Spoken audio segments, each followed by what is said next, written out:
Welcome into the best in paranormal podcasting. This is Darkness Radio. I'm your host, Tim Dennis. Good show today, folks. I got the privilege of seeing a really, really good movie this past weekend. We're going to dive into it here in just a second with our guest, Darcy Weir. Actually, I saw two movies, and I'm going to tell you why I compared and contrast. And it's an interesting experiment in kind of the paranormal here. I watched our guest Darcy Weir's movie first, called The Psychic Phenomenon. And Darcy has a line at the very end of the movie. And he knows what the line is. It basically challenges everyone at the end of the movie and says, if this isn't, I'm going to paraphrase here. I don't remember the exact line, but basically, if this evidence isn't enough for you, pretty much that type of line. If this evidence isn't enough to convince you, type deal. So then he's going to laugh, I bet, when I tell him this. The next movie that loads up in my queue as kind of kismet is James Randi's An Honest Liar. So I went, You know what? Why not? So I watched it, right? And it's kind of an exercise in irony. So I sat and I watched it, and I thought, we had Randy on the program a couple of times. And as I'm sitting and watching it, I'm thinking to myself, man, you want to talk about two different exercises in the paranormal, right? You talk about psychic phenomena, you talk about remote viewing, you talk about contact with aliens, you talk about disclosure, you talk about programs that were run by our government, you talk about the ultimate in belief. And then you talk about a man who was the ultimate cynic, who said that this stuff didn't exist. It was woo-woo. It was flim-flam. It was people trying to scam other people. And he spent his entire life trying to shoot it down. And then I wondered to myself, I sat there, arms crossed, after it was all done. I sat there in silence thinking, I wonder what happened when Randy crossed that veil, if he did. Did he sit after his death? Did he sit there as an atheist? Maybe sat in his own dark mire in the afterlife? Or did a great white light come and grab James Randi and say, you know what? All's forgiven. And there is some great magic at the end here. And why don't you come aboard? Or did an alien come by and just say, you know what? Let's show you what's on this other side here. And he finally dropped the facade of being this great cynic. Who knows? But it's an interesting thought. Let me tell you about our guest and bring him in. I just found it incredibly funny that this whole thing happened. And immediately after taking in Darcy's amazing movie, I got hit with this other side, and I don't know. It was almost like the universe itself. It was almost like Amazon Prime Prime Video wanted to throw in a media challenge to Darcy's challenge and say, well, really, okay, let's try and balance it out a little bit, and we'll see which one wins in your mind. Obviously, Randy didn't exactly win in my mind, but it was an interesting story. Randy's story is an interesting story, that's for sure. Let me tell you a little bit about Darcy before we bring him in here. Darcy himself is quite the interesting person, an interesting filmmaker at that. Darcy Weir is a documentary filmmaker who, over the past 2 decades, has explored some of the most intriguing and thought-provoking subjects of our time, including UFOs, cryptids, and Bitcoin, with more than 15 feature-length documentaries available on Amazon Prime, Tubi, and Apple. His work continues to shed new light on these mysteries and make them more accessible to the general public. His latest movie is available, as you've heard, on Amazon Prime and Prime Video. It's called The Psychic Phenomenon, and it's available either to rent or buy. And I'll tell you, folks, you're going to want to buy it by the time you watch it. It's a great movie. Ladies and gentlemen, let's welcome into Darkness Radio, Darcy Weir. Hi, Darcy. Hey, Tim. Good to see you. Thanks for having me back on. It's good to chat about this wild stuff. Yeah, it's wild indeed. In this movie, you got thomasjane, you got Tracy Dolan, russelltarg, Paul Smith, Joe McMonagle. Boy, you've got a list of heavy hitters here, and boy, we get into the weeds here about things like remote viewing and talking about contacting alien civilizations and the whole psychic phenomena of reaching out there. And I know we're getting into broad topics, but we're going to narrow here and we're going to talk about specifics here in a second. I want to ask you off the bat here before we actually get into the specifics and minutia of this whole thing, because you do get you play the objective interviewer of this whole deal, and you don't get into specifics about your experience at all with any of this. But have you actually tried remote viewing? I have not. And it's something I'll probably document in the future. I plan to join a remote viewing school and practice controlled remote viewing, which is one of the major psychic methods that we show in the documentary. You know, there's I don't remember who exactly in the movie says it, but remote viewing is much like it's much like someone who would play an instrument. Some people are really good at it, some people not so much. Um, but was it Tracy who said it? It might have been Tracy Dolan? Tracy Dolan. Yeah, I think I'm trying to remember. Well, someone in the movie, I don't remember if it was Joe or Tracy, said some people may have an affinity for it, some people may not so much, but we all have it, right? Right. I think even Ed May kind of discusses it in a segment that um, there's certain people that are just more gifted with this ability. And, you can go and train to do it. You can go to a remote viewing class in school and practice, practice, practice. But his findings scientifically, going back to the Stargate as well as whatever is going on now with remote viewers testing, is that you can only ever learn up to your natural ability. So, if you were highly psychic before and then you learn the methodology of remote viewing, which is it's like a controlled study, um, you can become really good at remote viewing with that psychic ability. But if you're not naturally very psychic, you can um, learn remote viewing, but maybe not get a very high quality result at the end of it. So, I mean, I'm open to it. I'd love to try it myself, but I got a newborn baby and then I'm working on other documentary projects. So we'll see when I can do that. There's a lot going on there. I understand. Now, I want to ask you this because there is an inferred danger to this. At least in the movie, and remote viewers have said there's a little bit of an inferred danger to it. Did they so much as come out and say what the inferred danger is? Well, yeah, I think Ingoswann's quite famous about, talking about his sort of stalking of possible non-human intelligence after his experience on the moon when he remote viewed a target there and he saw green men on the dark side of the moon, like mining something. That's the way he described it. He was warded off. He was never allowed to go back there. And he felt kind of what people describe as like the hitchhiker effect that's happened at Skinwalker for certain people that have visited the ranch. Something follows them. And there's other remote viewers. There's a guy named Direct Perception that is on X who's also named Russ. And he was a remote viewer, and he encourages people not to do it because he's worried about what they might tap into that they can't untap from, they can't disconnect from. So I think it's all, I'm open to speculating on it.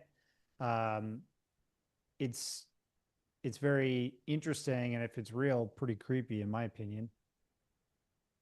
There's something in the movie too that Tracy points out when there was a they were given a target to tap into. She taps into the actual, into a woman that they're given a target, a moving target to tap into. Yes. And she taps into this woman and she sees the woman as this woman is looking into her compact. And she sees this woman looking into the compact through her own eye. And at that point, Tracy, without giving away too much in the movie, she says, at that point, she realizes we're all connected in one way or another. Now, I have to ask you this question, Darcy, because it hits me right between the eyes as I'm watching this. If all of us learned how to develop this ability, would we treat each other different, do you think? Oh, yeah. I think there'd be a lot less privacy too, as it was used as a military spying tool or intelligence spying tool for a long time. But I think the idea that we're all connected is not an illusion. I think the fact that there might be sort of this non-local information field that's out there, and sometimes our minds taps into it, and sometimes that field allows us to connect to somebody else's consciousness and somebody else's view. That's what happened in Tracy Dolan's perspective when she did a remote viewing exercise. So I think this is something that's underreported for sure. And the powers that be probably just don't want us to know. They want us to think that we're, you know, everything's a secret and it can stay a secret forever, but apparently not. Where do you feel the 6 degrees of separation lies between simple intuition of, like, say, knowing my cat's in the room and sitting over in the corner, and remote viewing and being able to see a target that's physically across the world, like, say, maybe sitting in the corner in Russia at a table at a cafe? Yeah, that's a good question because I do believe that our brains, are trained and capable of pattern recognition, right? We're very good at recognizing things quickly, understanding the objects we're looking at in front of us, all that sort of thing.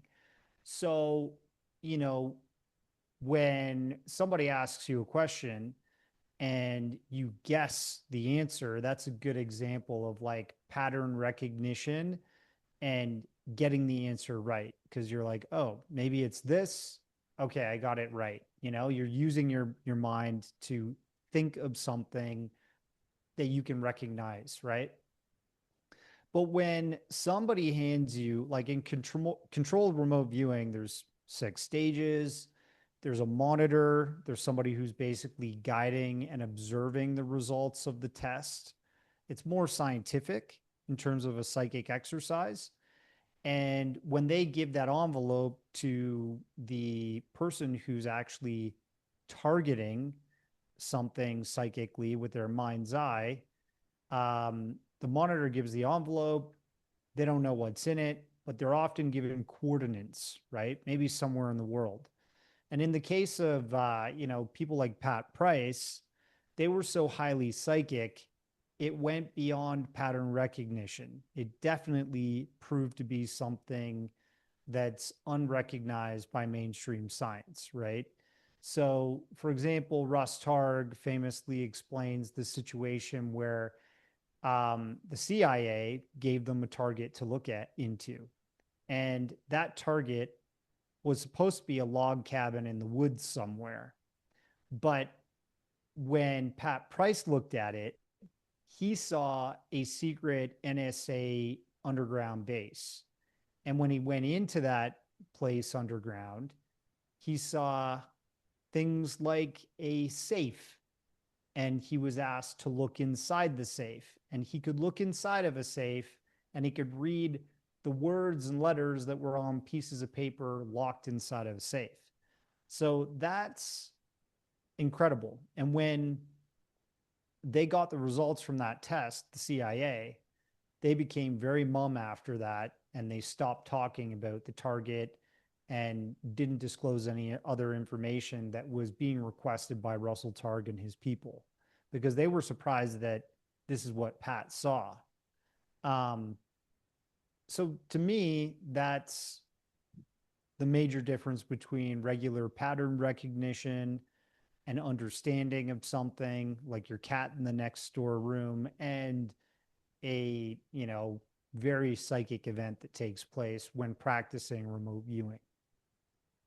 What I found interesting about the clarity of what's being seen, and it really seems like it is a matter of how many times you do it. It's repetition. It's much like whether it be a ballerina who's practicing over and over again to refine their skills, a football player who's out there practicing day after day after day to see if they can toe tap the sideline and catch a ball and be able to stay in bounds, whatever it is.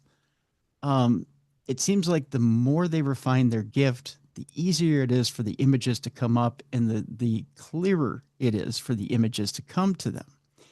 Is that your understanding? Like the first time you reach out, maybe the pictures aren't so clear. Maybe it's a little veiled. It's harder to see what it is they're reaching out for.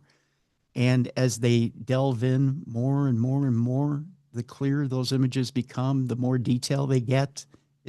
Am I getting this about right? Yeah, I think the point is with remote viewing is to take pieces. It's essentially building a puzzle with your mind. And so, there's many different pieces. And when you first look out, you're grabbing a gestalt, like a feeling, an atmosphere, and then you start looking at things visually, what kind of objects you see, what kind of mood and environment. Is there water? Is there, lots of light? Is it dark, bright, that type of stuff? And you're getting all these pieces to make up a bigger picture. Um, People that are highly psychic obviously can illustrate cranes and all kinds of very high detail objects that they're seeing. And Ingoswann was one of these people. Paul H. Smith, who's featured in the documentary, another one of these people that was capable of doing that type of thing. And he's still alive today. But for somebody like me, maybe Chris Ramsey or whoever else has practiced this, they get like little objects, little shapes, like a triangle, a square, a circle, wavy lines. Like I don't think I would give like a really accurate illustration of what I was targeted to see. But there are people that can do that. And for a lot of people, it's getting pieces at a time to tell an overall picture. And you'll often see they're either very far off from what the final object was that's in the envelope, or they're like bang on, like really close. There's a guy that is on X.com, formerly Twitter. He goes by Astral, and he does like remote viewing exercises, releases like a photo of an envelope, target number, and opens it up to the world online for people to remote view and guess what's in there, what the image is. And some people come really, really close. So, how does that happen? I think it's not sheer luck. Yeah. Hmm. I tell you, remote viewing intrigues me, although it also scares me. It's one of those things that I think I'm in your camp. Once you open up that door, you can't close it again. Once you break that jar, you can't unbreak it, right? You've opened that door, you've blown it off the hinges. You can't screw the hinges back on. It's you've crossed that threshold. You can't uncross it. I could come up with cliches all day long, my friend. But it's has any of these remote viewers ever said to you, I wish I could undo this. I wish I could go back and undo everything and not see what I've seen. I think, the case with Ingo where he went to the moon, that type of thing. Seems like he was not happy about that target. Joe McMonagle, he talks in the documentary about hating UFO targets because it's so hard to prove. And there's so much of a stigma surrounding them. Like, people judge you as being crazy talking about this stuff, even today in 2025, when the government themselves have admitted there's got to be some truth to this. So, um, you look at Paul H. Smith also hates UFO targets. He says it's hard to prove there's a galactic federation if you can't actually show that to the public, right? So what's the meaning of using that as a target in an exercise, right? Right. So I think for some people, putting the genie back in the bottle has been harder.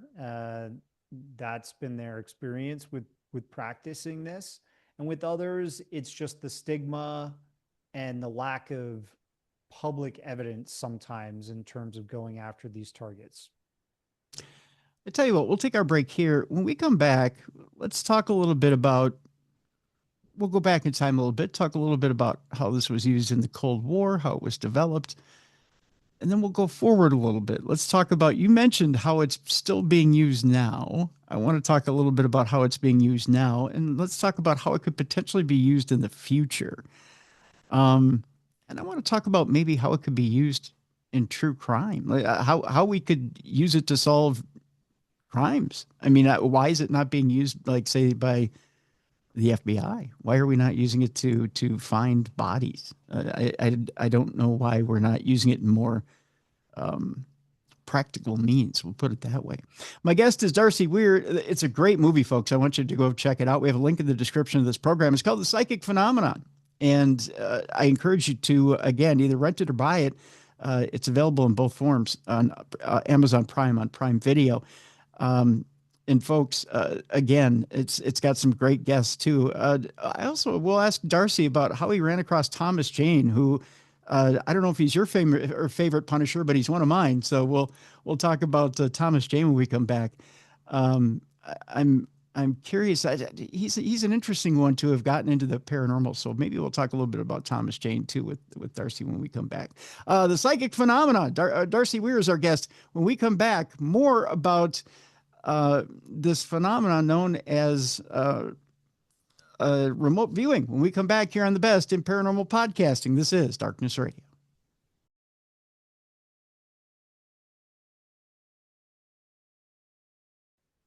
Welcome back to the best in paranormal podcasting. This is Darkness Radio. I'm your host, Tim Dennis. My guest is filmmaker Darcy Weir.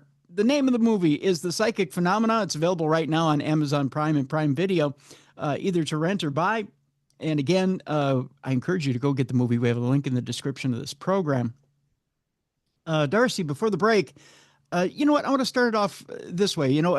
We had talked at the beginning of the program. I told you I'd watched two movies. I'd watched yours, and then I had watched An Honest Liar, the James Randi movie. And I ask you kind of an odd question, and that's this. Randi was influenced by magicians. And in that, he saw the wonder of magic. And then as he got into magic, he saw how easy of a con it was to con people. In that, he saw the power of the con, okay, as he put it. Then he realized how powerful it was to put one over on people. And he realized there was a power there. And in that, he could either use it for good or bad. And he realized he had to pull that power back, okay? In that, he saw, as he put it, and this is his words, not mine, he saw that there were charlatans out there that were claiming they had these psychic or healing abilities, or in his words, he definitely went after Uri Geller. Hard at that. We all know that. And as he did this, he wanted to prove that these powers were false. He wanted to take up Houdini's cause, for lack of a better term. And he wanted to prove to the world that this was nothing but woo woo. It was false, and he wanted to expose all of this. And he went at it with a cynical passion. And he did it because he felt like he needed to protect the world. He took up a cynical cause, and he did it with a fervor. So that's his origin story. I want to get to your origin story. What was it that made you see this, that made you see this psychic phenomenon, that made you see remote viewing, the psychic mind, these powers, these amazing abilities, that made you see this power that even the government saw and decided we're going Right. to exploit this, and made you say, you know what? I want to take it and put it on film and present it to the world and say, look at what we're doing with this. Yeah. So great, great question, and great example of, James Randi's work. And I appreciate his work. I've seen An Honest Liar, and I really like the history of his life, and, you know, uh, breaking wide open the fact that there are hoaxes and there are charlatans, because there are. Yes. In every field known in history, Yes. there are hoaxers and liars. In science, religion, politics, ufology, the psychic phenomenon, you're going to have people that take advantage of others. That's just the way it goes. I don't disagree with that. I speak out about hoaxes and frauds all the time in terms of like ufology and stuff. I believe that this is a real issue. Um, and I think what James Randi did in his documentaries, he went after people like channelers who commonly just like, do a triangle hand formation and say that they're speaking on behalf of an alien out there or something like that. He went after people that were basically doing magic tricks, but presenting it as telekinesis. Mhm. He went after one of the most famous guys. What's the Israeli guy's name again? Uri Geller.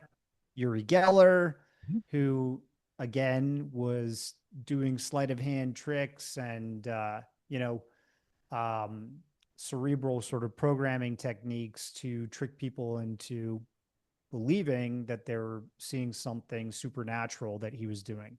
So, look, that I didn't cover Uri Geller in the documentary because I think that's a problem.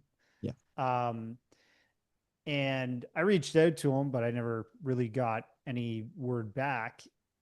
I think that there's truth to hoaxes and frauds, but there's also truth to a reality that this stuff was used as an intelligence and military tool for many decades.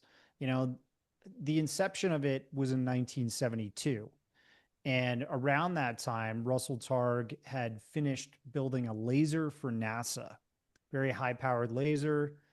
Um, he was looking to start this project into psychic abilities, and he had created actually a little machine that was geared around showing if somebody had a psychic ability or not for NASA. And you can actually find that machine at the an institute out in North Carolina. It's escaped me right now.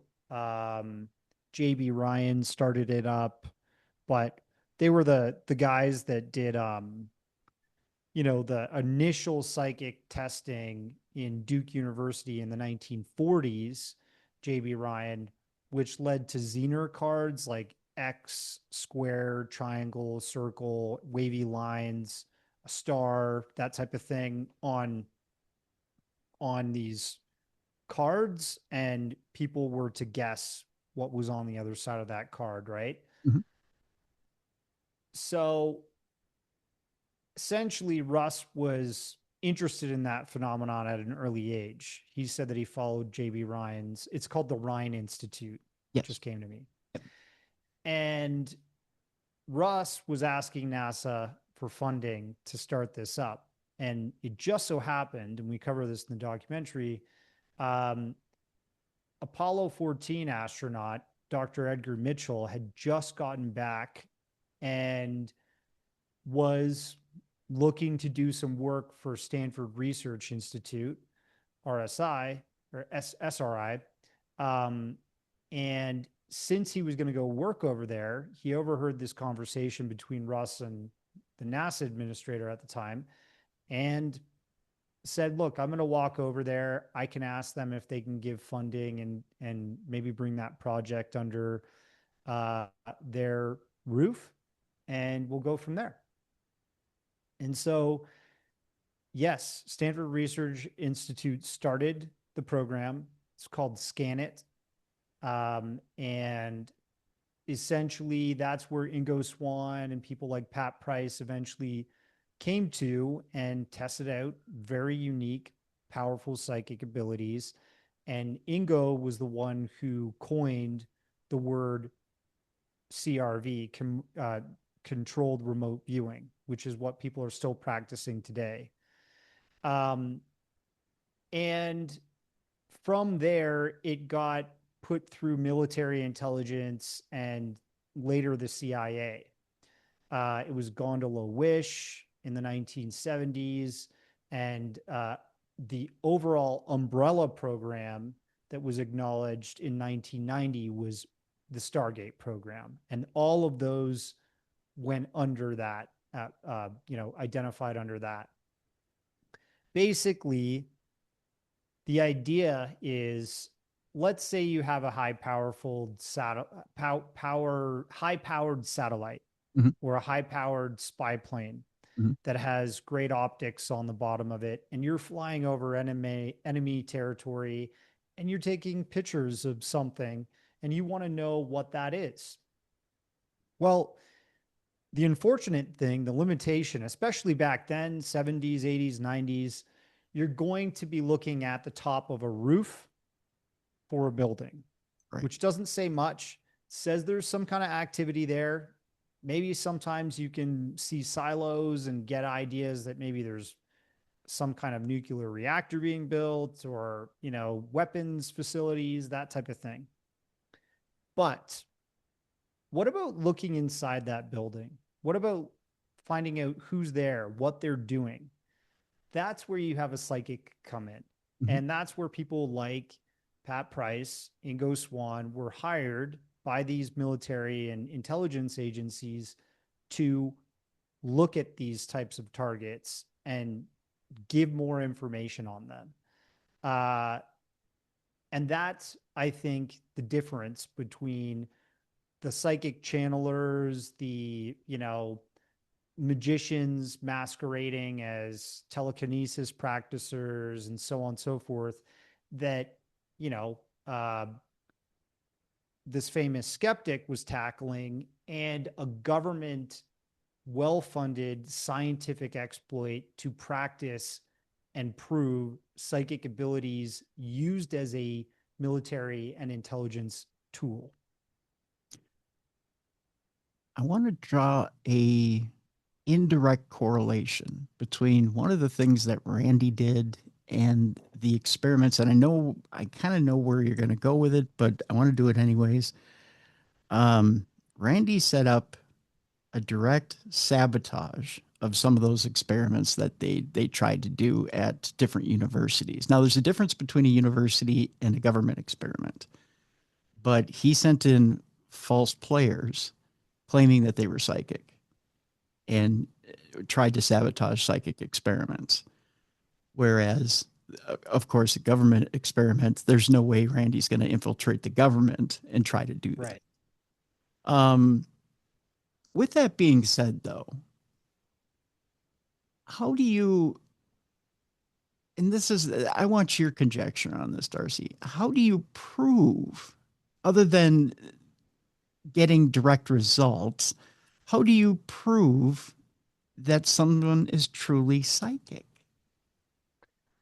The accuracy of what they're looking at, and they had no inkling or evidence to prove what they were looking at before they were given that target, right? So with the declassified documentation that came out after the Stargate program was subpoenaed by Russell Targ's son, who's a successful lawyer, you see how that mission or target took place. Again, blank envelope. This person has no previous knowledge about what they're looking at.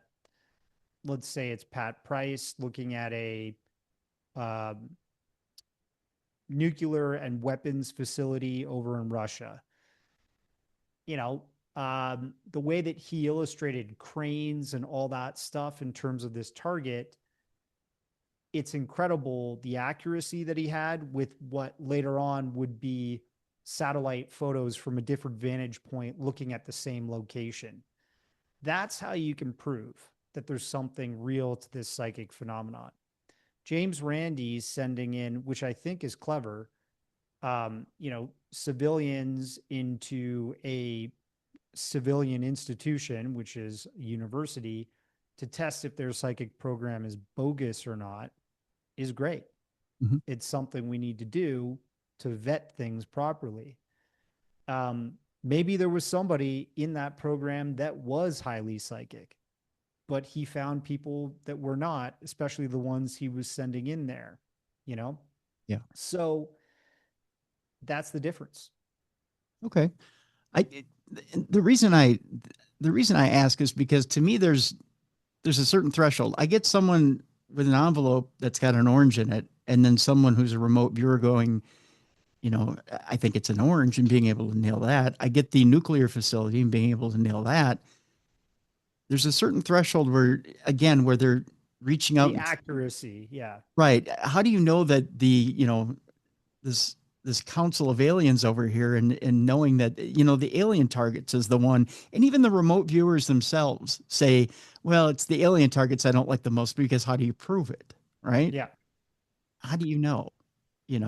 Yeah. Well, Joe McMonagle famously remote viewed the Cydonia complex on Mars, which is something that kind of has been fabled in the UFO community for many decades now. Richard C. Hoagland covering this sort of what looks like an old demolished sort of pyramid complex city on a location on the Mars surface. And, Joe had no inkling, no previous knowledge to it, but he was seeing pyramids when he was given the coordinates and the target. He was seeing an ancient civilization, all this stuff that kind of looks what you see in the actual satellite photos that they took, mm-hmm. right? Mm-hmm. So I think it's speculation, but it's interesting speculation, the alien target stuff. And who knows? If it's real, it totally changes our reality in terms of what's accepted and what's not about the true history of our solar system, for sure. Then it gives them one thing to chase if we ever do get up there, right? Which is these sleeping chambers. I mean, yeah, come on, that's a little intense, for lack of a better term. Yeah. Are we going to send Elon Musk and the settlers there, and they're going to stumble upon this old ancient technology and, kind of like incubation chamber bodies and stuff like that of an ancient race? That'd be pretty cool. Pretty cool, but pretty morbid, right? Them in incubation waiting for supposedly us to come back and rescue them, with the idea that, hey, we're not there to rescue you, we're there to settle it. I mean, doesn't that seem backwards? It is, but it's interesting regardless. I think it would be pretty cool if we find out that all to be true. Yeah, it would be. I mean, it'd be a heck of a ratification of what the remote viewers had seen. I mean, the fact that we had actually come from there to begin with. I mean, but wouldn't that okay? So again, playing what if here, Darcy, wouldn't that turn civilization on its ear? Don't you think? To learn that we came from there? Oh, yeah. Yeah.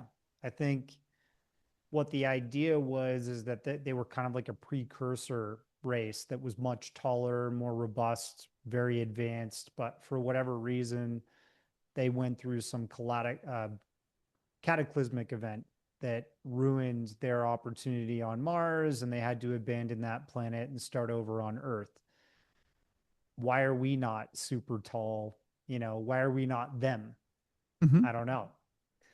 Were we genetically modified? Those are the sort of things that people discuss in the UFO community all the time. Like maybe we're some kind of synthesized being, so on and so forth. I have no idea, but it's very interesting regardless. And yeah, it would totally change the paradigm of human history that's been taught to us. Yeah. Yeah, that it would. That it would. I want to talk about how we how we apply remote viewing modern day, because you had mentioned that up until this day they're still using remote viewing, and you have whistleblowers out there now, and of course we've got the hearings on Capitol Hill, and you hear whistleblowers still talking about remote viewing in one respect or another. You hear about reports, of course, of we have video, we have other things that are slowly coming out in these hearings. Um, but how is it, to your understanding, how is it being used today?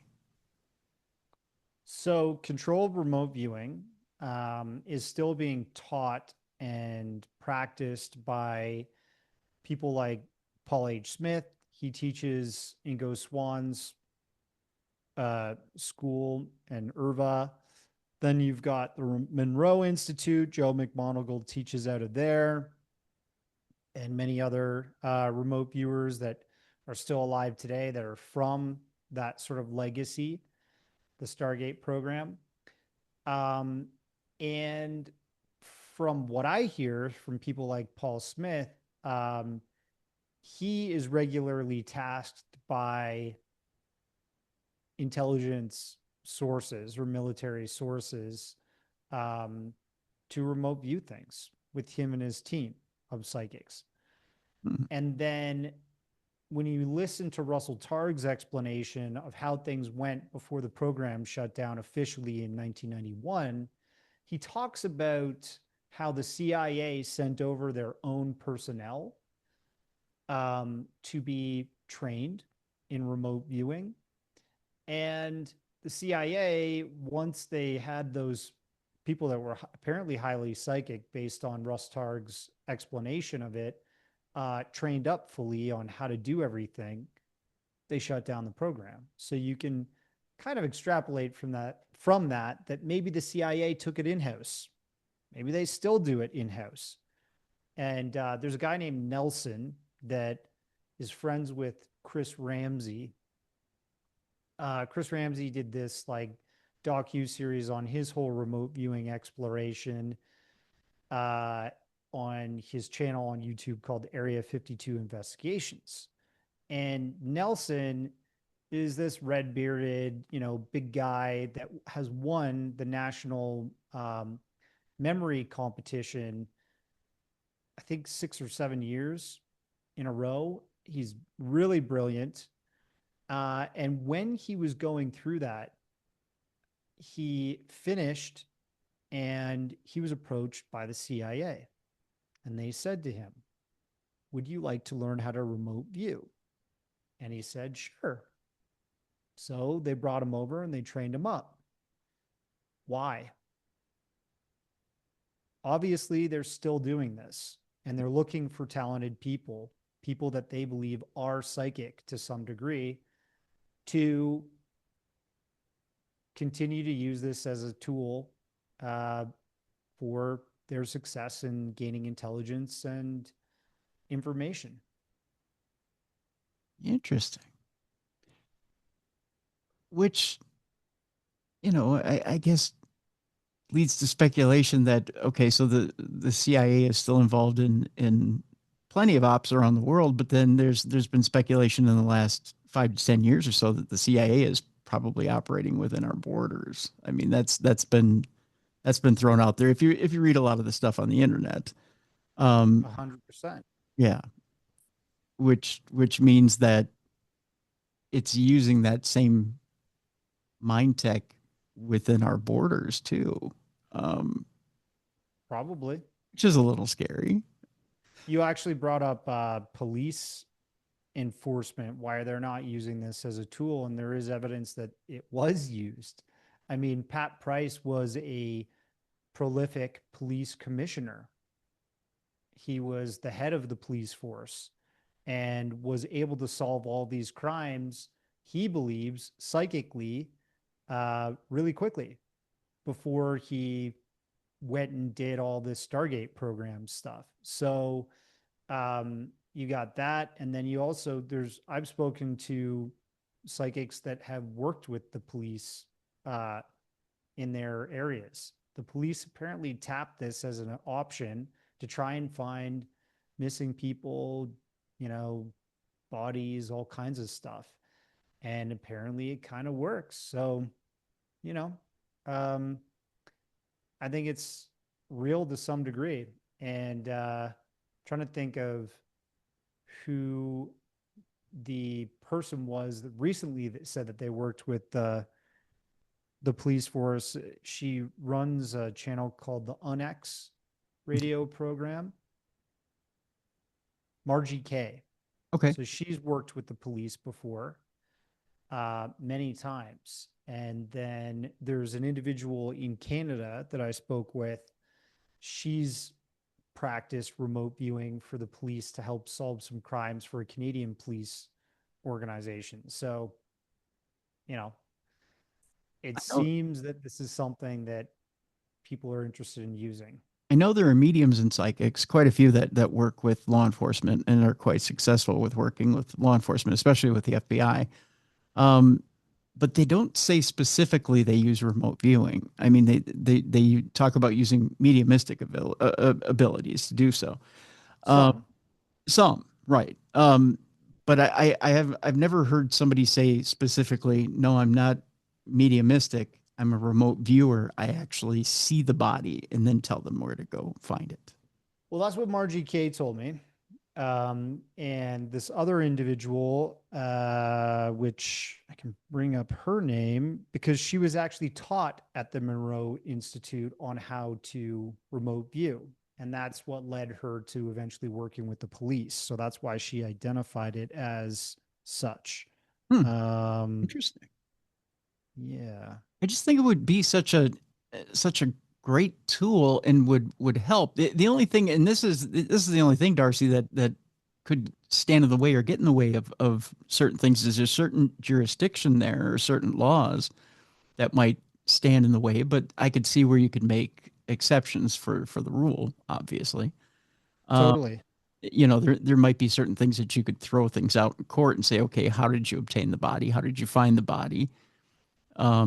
And that could, a defense attorney could blow holes in certain things in a case, in order to, make a defense for a certain person who's arrested and say, well, okay, how exactly did you find the body? How did you know the body was there? How can you tie it to my client? Right. Um, Yeah, I think everything would have to be speculation at first. yes. We would have to look at each case that they worked on and figure out how they can prove they solved that psychically. I Yeah. totally agree with you on that. Because a psychic would see it or a remote viewer would see it, but then of course you have to tie it with physical evidence, right? You have to tie everything back to the physical in order to convict. So, you may have a remote viewer who says, "Okay, I see the crime happening, and I see exactly how it happens." But then you also have to have that remote viewer say, "Okay, there's blood spatter behind the refrigerator. Go back there and collect that trace evidence or that DNA evidence or touch DNA or whatever is back there. This is where you can find this. This is where you can find that." I would just think it would be such a handy tool to use when it comes to solving crimes. Yeah. And that second person who told me they worked with the police force in Canada, I found her. It's Patricia Mona.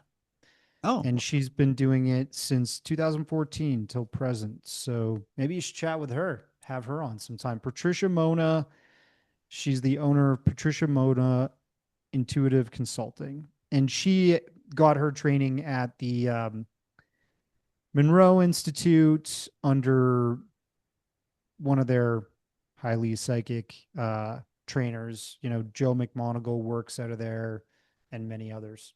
yeah, definitely. Yeah, we'll have to have her on. Most definitely. That's intriguing. Definitely intriguing.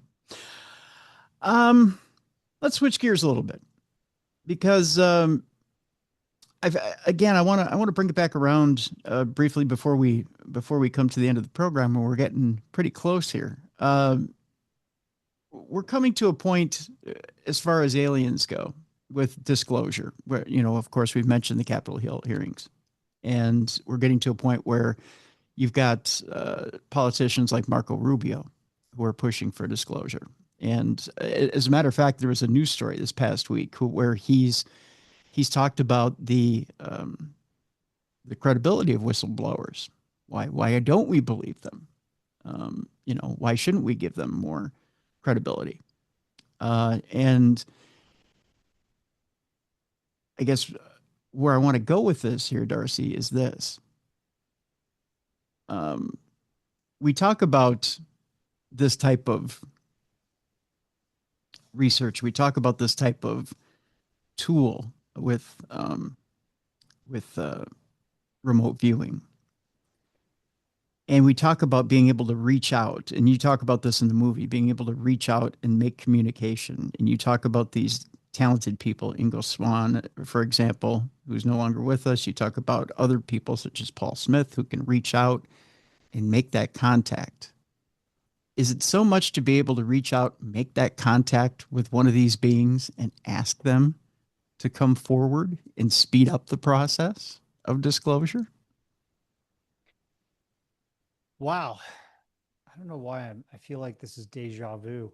I think the last time I was on, you asked me something like this. Um, I think disclosure is different for everybody that's watching this unfold in the public. You've got a huge camp of people that believe disclosure should come from experiencers, people that say they've connected with the non-human intelligence, been abducted, you know, seen a UFO, had a communication from the UFO. That, sort of phenomenon goes right down the line. Then you have people that say, well, we need the government officially to acknowledge there's non-human intelligence and presence here that has been kept secret from the public since forever, right? Since it's been first detected by the militaries and the intelligence community, let's say. I lean towards that because I think it's overall, um, as a, you know mass consciousness and understanding of our reality, it has a net benefit because it changes the way people look at the world and the universe around us. Um, but does that disclosure come from the president? Does it come from, uh, you know, somebody high up in the military that truly knows the history of all this, being kept from the public?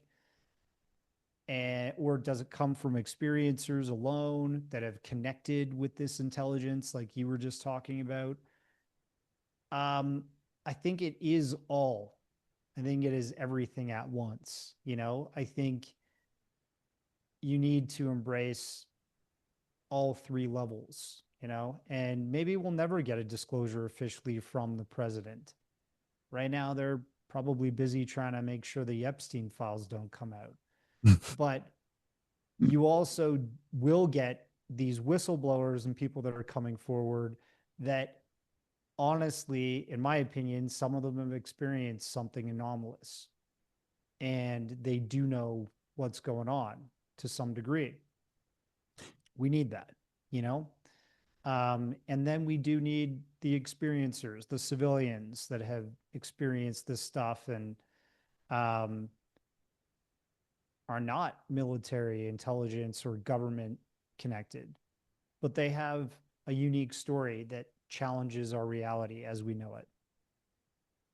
So, Darcy, let me tell me if this is an acceptable disclosure scenario to you, because I don't think at this point the president coming out and saying, "Yeah, we have an agreement with aliens, and they come visit us, and we get technology from them, they take something from us, and we're good." I don't think there's credibility there. So, if I say to you, the Secretary of Defense calls a press conference and says, "Okay, we're laying it all out on the table. This is the agreement we have with them. Here is the evidence," and plays a short video which shows actual interaction between government officials and a live alien. Do we still go, it's photoshopped, or it's CG? I, do you still have skeptics at that point? Of course you will. And, we should scrutinize stuff like that because there is such a thing as a psyop, as the military and the intelligence community carrying out psychological operations on the public to control, to create all kinds of awareness about things that are useful to their own motivations, right? I do believe that. But I guess the net benefit there is that people start to think that we're not alone in the universe and that, maybe we can start to think outside of the box, outside of our planet, outside of our dimension that we live in, which is 3D, and the fourth dimension is time. So we start to think beyond that. And I think there is a net benefit to that, even if that scenario is messed up, is some kind of psyop, or is fake, you know? Mm-hmm. But what if it's real? That would be cool too. I think, again, it's only speculation on my part. I think the only reason that they haven't come out and announced anything like that is because the only reason there's an agreement with any other race is because it's only for personal gain. I don't think we're getting anything out of it. I don't, You could be as a right. race, you know? You could be right. Humans are greedy, Yeah. and maybe they are too. Who knows? I don't know. But it's all speculation. I don't Yeah. know if there's an agreement. That's just a rumor. There's no proof of it. And it's part of that sort of conspiracy history. Here's another idea. What if we are so inferior to whatever is interacting with us that there would never be an agreement? There's no purpose. There's no need. They can do what they want unimpeded, like, so maybe part of the awareness is to announce that so that there's a bit of fear and that the powers that be can ramp up military spending and all these things are on the table and open to discussion for me. You, um so let me ask you this then, Darcy. Do you think that maybe they're just trying to sweep everything under the rug and it's just denial everywhere? They're just like, well, there's no such thing as aliens, so that we're placated? Placated, yeah. I think that seems to be what they've been doing for decades and they haven't stopped. Even though you have like this Age of Disclosure documentary coming out with like James Clapper, uh, you know, a general who's saying that this is real, and all these other military and intelligence people and Congress people that have apparently been read into it. Um, that doesn't mean that the Department of War, Department of Defense, the Department of Energy have to play ball and release anything. They can just deny, say, nothing to see here. Those people in the documentary are crazy. That's all they got to do. And it gets ignored by mainstream. But it's like sort of that civilian citizen movement where enough people see that, they get talking, and maybe that pushes eventually more inquiry from the government to pry this out of the hands of the DOE and the Department of War. Yeah. There's, you would think if there was an even trade with an alien race, or if there was some sort of agreement with an alien race, we would have things like energy without carbon emissions. We would have things like, technology that would be beneficial to our race, that would make things easier in life. We would have this utopian society by now, but we don't, right? Yeah, and what was the story about Nikola Tesla building the Wardenclyffe sort of towers, the free energy unmetered electrical system that could challenge Edison's power lines that were running alternating current across the country? Mhm. I think JP Morgan said before he shut it down, how do you meter this? How do you make money off of this? Yep. And Tesla said, you don't. Right. Yeah, you don't. And that was in the 1800s, right? If that's true, that's why we're living this reality now. It's all for greed and a way to run an economy, really. Yeah. And there's, you know, capitalism has done well, communism has not. There's all kinds of social experiments that have taken place in this, what we call an economy, in our cultures around the world, the countries around the world. And I guess like you need a financial system to some degree, but when that impedes or locks you into a paradigm in which you can't break free and disclose certain scientific discoveries that would, you know, make us quantum leap into the future in terms of our consciousness and our abilities to travel the stars and so on and so forth, that's a crime against humanity.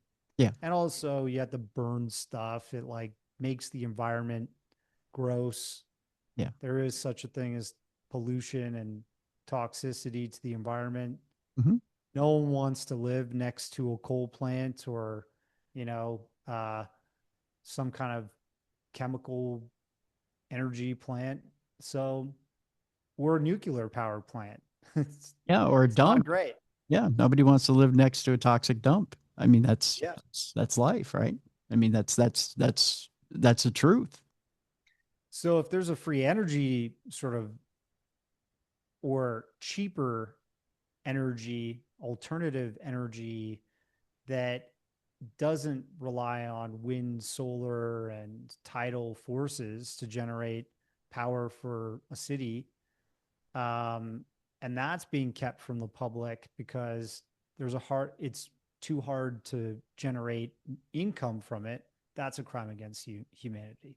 Well, there was a one announcement, and I keep bringing this up, and again, I will slam my fist on the table about this until I hear something more about it. But at the beginning of this year, there was an announcement, and I try to remember who announced it, that they had developed a laser fusion mechanism to power an entire city. And but they said it would take 10 years to develop it fully, but that they could power an entire city with a laser fusion mechanism, and they could turn it over in different power plants. That they could develop this mechanism, and they could convert power plants to laser fusion. But That's amazing. but then again, it's the JP Morgan conundrum, right? How do you charge for it? Because laser fusion is just light, right? That's all it is. Yeah. It's just light. Yeah. But there has to be some kind of like system behind the laser that's giving that power. You know, I remember there was a fusion discovery. I don't know if it's the exact same one, but I think it is. And that was in the UK. And they said, yeah, it to make it to scale, it's going to take a long time and money, right? But hey, if if money is invested into something that's cleaner, more efficient, and better for the environment, then you can turn around and charge the public for that efficiency and for that cleaner option. Right. People will often opt for it, you know? Yeah. So I hope they do commercialize it and make it to scale. Yeah, I do too.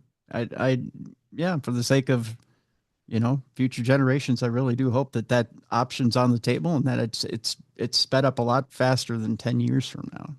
I really do. So totally. Well, the movie is out and available right now, The Psychic Phenomena. It's a great movie. Again, I want you folks to go either rent it or buy it. It's on Amazon Prime right now and Prime Video. Again, you know what? The one thing we forgot to mention, and I want to mention briefly before we leave people here today, Darcy, is Thomasjane, everyone's favorite Punisher. I got to ask you this question before we leave. I kind of know the story, but I want you to tell people if he gave you any insight into it, what got him into the paranormal, or what got him stoked into the paranormal? Yeah, we don't have a ton of time, but I will say he's had his own experience when he was younger with his dad. I think he has a book coming out about that, like a UFO sort of encounter, and he's convinced this is real. Yeah. He's got some amazing insights. Again, I'll leave it for the movie so people can get some of those insights. Incredibly intelligent insights as to psychic phenomena, about the whole remote viewing issue. And again, he's really plugged in as far as the paranormal goes. I think you got a good one when you got him on board with the movie. So thank you. Again, Darcy Weir, the guest and the filmmaker of The Psychic Phenomenon. Go get it. There's a link in the description of this program. Darcy, I want to thank you so much for being on today. Thanks for having me, Tim. Always a pleasure. Pleasure's all mine, my friend. Folks, that'll do it for this week. Again, I appreciate you guys both watching and listening to the program. If you're listening to the program on podcast and you're not watching the video, it's real simple. Either go to YouTube, the original Darkness Radio on YouTube, or you can just simply go to darknessradioshow.com. The video and audio all live right there. When you just click on the show name, they're both there, both video and audio on that show name under one easy roof, for lack of a better term, or one easy category. Also, iOS 26 is out now for Apple. Make sure your Apple apps are updated. The Darkness Radio Apple app is updated. Look in your Apple store. Make sure everything is updated there, as everything is updated as far as the Apple app goes for Darkness Radio. Jessica Freeberg has 2 events that are up. Again, look in the description of this program. We'll have a link for Jessica Freeberg's website. She's got an event in December, an event in January that I'll be at. It's a New Year's event. Make sure that you click on Jess's link and get your tickets. Those tickets are going quickly for Jess's event in January, New Year's event. Make sure you join us up at the Palmer House for that event. All right. And we're on the weekend. And of course, lots of stuff going on, fall and winter events going on. And of course, lots of winter cleanup or fall cleanup going into winter going on. I want you to remember, folks, that there are disabled and elderly people out there that need help and need your help. Be a light in someone's darkness this weekend. Go help either a member of your community, a friend, a family member, someone who's disabled or elderly needs your help this weekend. Go be a light in someone's darkness this weekend. Go help somebody. A message from your friends here at Darkness Radio. All right, that'll do it for the weekend, folks. We love you. We appreciate you. Thank you. If you enjoyed the program, like, share, review, give us a 5-star review. And we'll see you right back here next week for the best in paranormal podcasting. This is Darkness Radio. For more audio and video archives of the show, intriguing content, fun events, and cool swag, check out darknessradioshow.com. The executive producer of Darkness Radio is Troy Palmer. If you enjoyed today's program, please be sure to like and subscribe. Thank you for watching, and have a great weekend. And be sure as you head out this weekend to remember to include an elderly or disabled member of your family or community in your plans, and be a light in someone's darkness this weekend.